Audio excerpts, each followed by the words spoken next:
আপনাদেরকে আমি আজকে উলঙ্গ ভান তার মানে উলঙ্গ ভান বিদ্যা দেব।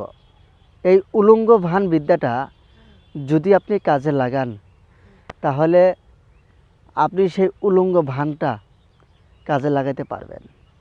এখন উলঙ্গ ভানটা মারলে সে মেয়ে উলঙ্গ অবস্থায় হয়ে উলঙ্গ হয়ে আপনার কাছে এসে সে মিলনের ধরা দেবে। আমি আপনাদেরকে খুব শক্তিশালী বিদ্যা দিলাম, তাই না? আর শক্তিশালী বিদ্যা শিখাতেছি, তাই না? এতটুকু শক্তিশালী বিদ্যা আপনাদেরকে শিক্ষা গ্রহণ করাইতেছি, আর এতটুকু শক্তিশালী বিদ্যা আমি আপনাদেরকে দিচ্ছি। এতটুকু শক্তিশালী বিদ্যা যদি আপনি কাজে লাগান তাহলে এমন কোনো মেয়ে নাই যার নাম আপনি মারবেন, এমন কোনো মেয়ে নাই আপনাকে মিলন না করে দেয় পর্যন্ত থাকতে পারবে না। হ্যাঁ, আপনার ভালোবাসা মানুষ আছে, আপনি চাইছেন, সে দিচ্ছে না। আপনার কাছে পরকীয়া করছেন, আপনি বৌদির কাছে চাইছেন, বৌদি দিচ্ছে না। আপনি বয়স্ক মহিলার কাছে প্রেম করছেন, মানে পরকীয়া করছেন, বন্ধুত্ব করছেন, আপনি চাইছেন, সে দিচ্ছে না। তবে এই সব জিনিস না দেওয়ার কারণ হলো কি জানেন? আপনার ভিতরে মিল মহব্বত না থাকা, আপনার ভিতরে সন্তুষ্ট নাই, তার জন্য সে দেয় না।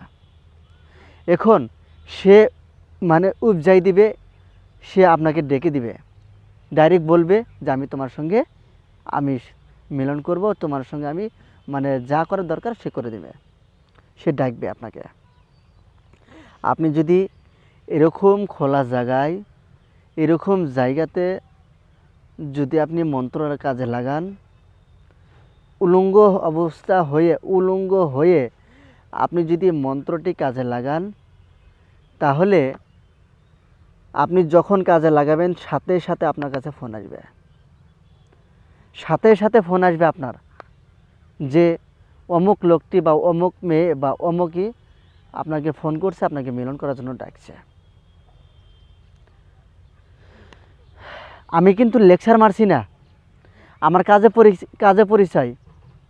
আমি কিন্তু লেকচার মারবো না আপনাদের, ঠিক আছে? লেকচার মারবো না, কাজ করে দেখা দেব যে কাজ দেখেন কতটুকু পার্সেন্ট কাজ করে।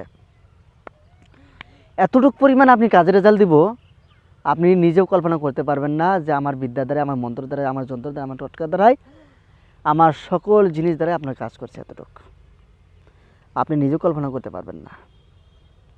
আপনাদেরকে আমি সহজ রিলিভাবে মন্ত্র দিচ্ছি, সহজ মন্ত্র দিব। 3টি কথা মন্ত্র, শুধু উলঙ্গ অবস্থায় মারবেন, সে মেয়ের সাথে সাথে আপনার কাছে উলঙ্গ হয়ে দৌড়াবে। চলুন মন্ত্র দেখেন। স্ক্রিনে যে মন্ত্র দেওয়া আছে আপনার কাছে, আপনার সামনে, আপনার ভিডিওর ভিতরে, আপনি যে ভিডিও দেখছেন সেই ভিডিওতে আপনার কাছে মন্ত্র মানে সামনে তুলে ধরছি। এই মন্ত্রখানা স্ক্রিনশট করে তুলে নেন, সুন্দর করে তুলে নেন, লিখে নেন। নেওয়ার পর যারা পড়তে জানেন না অবশ্যই কাউকে দিয়ে পড়াবেন, লিখে নেবেন, ভয়েস করে নেবেন, ঠিক আছে? আমি কিন্তু বলে দিলাম না।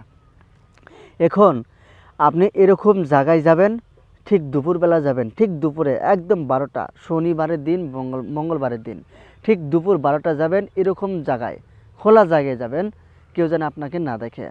আপনি উলঙ্গ হবেন, ঠিক আছে? একটা সুতা রাখতে পারবেন না। সেই উলঙ্গ অবস্থায় আজকের দেওয়া মন্ত্রখানা শুধু 3বার পরে আসবেন। এক নিঃশ্বাসে একবার, আবার আবার আরেক নিঃশ্বাসে আরেকবার, আবার আরেক নিঃশ্বাসে আরেকবার। 3বার মন্ত্র, 3বার এক নিঃশ্বাসে একবার পড়বেন, মাটিতে একটু ছ্যাপ ফেলাবেন, আবার লাথি মারবেন। আবার মন্ত্র পড়বেন, আবার ছ্যাপ ফেলাবেন, আবার লাথি মারবেন। আবার মন্ত্র পড়বেন, আবার ছ্যাপ ফেলাবেন, আবার লাথি মারবেন। লাথি মারার সাথে সাথে সেই মেয়েটি আপনার কাছে উলঙ্গ হয়ে যদি না আসে, জীবনে আর বিদ্যা আপনাদেরকে দিব না। কথা দিচ্ছি, আমার কাজ দেখেন কতটুকু পাওয়ারফুল হয় আর কতটুকু কার্যকরী হয়। সকলে ভালো থাকবেন, সুস্থ থাকবেন। ধন্যবাদ। আমি এখানে কামনা করছি আমার জন্য সকলে দোয়া এবং আশীর্বাদ করবেন। আমি আপনাদেরকে যেন সকলে ভালো কিছু দিতে পারি আর ভালো কিছু শিক্ষা গ্রহণ করাতে পারি। যারা আমার পার্সোনাল জিনিস নেবেন, ডায়েরি নেবেন, চন্ডালা হাঁটা নেবেন, অবশ্যই আপনারা নিয়ে কাজগুলো করে থাকবেন। আর দ্বিতীয় নম্বর কথা হলো, যারা আগেকার ডায়েরি নিয়েছেন তারা তো নিয়েছেনই, এখন 3 দিন পরে ডায়েরি আরেকটি তৈরি হতে চলেছে। যারা আমার শিষ্যরা তো নেবেই, আর বাদবাকি যারা শিষ্য হতে চান অবশ্যই তারা আপনারা নেবেন। নিয়ে তারপরে আপনারা নিজের গ্রামের ভিতরে আপনি দেখাই দিবেন যে দেখেন আমি কতটুকু শক্তিশালী মানুষ আর কতটুকু পার্সেন্ট মানুষ। আপনাকে সবাই হা হা করে তাকিয়ে দেখবে যে এই ডায়েরিটা কোথা থেকে নিয়ে আসছে। যদি আপনাকে গ্রামের লোক যদি আপনাকে মান্য না দেয়, জীবনে বলছি না আর বিদ্যা দেবো না, আর জীবনে আপনাদেরকে বিদ্যা শেখাবো না, আর জীবনে আর আপনাদেরকে ডায়েরি দেখো না, মুখও দেখাবো না, বাস গ্রামের ভিতরে মান্য দেবে আমার ডায়েরিখানা নিলে। সকলে ভালো থাকবেন।